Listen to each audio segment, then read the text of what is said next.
शिक्षक गण एवं पालक गण, गांव से पधारे गणमान्य नागरिक और मेरे छोटे बड़े भाइयों और बहनों, आप सभी को 15 अगस्त की शुभकामनाएं। मैं आकाश पटेल, कक्षा 5वीं से। आज राष्ट्र निर्माण और देश प्रेम के उपलक्ष्य में अपने विचार आप सभी के साथ साझा करना चाहता हूँ।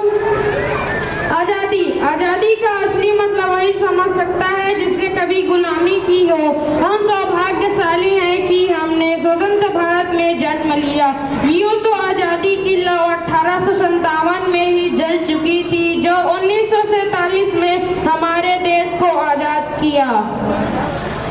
प्राचीन, मध्यकालीन, वर्तमान भारत से मैं स्पष्ट करना चाहूंगा कि जब हम फिरंगियों के फेरे में फंस गए थे, तब रंग बसंती चोला की एक आवाज से टोलों के टोले उमड़ आते थे और इंकलाब जिंदाबाद, वंदे मातरम के नारों में खून में आ जाने वाला 5-5 डिग्री का तूफान अंग्रेजी शासन की जड़ें हिला देती थी।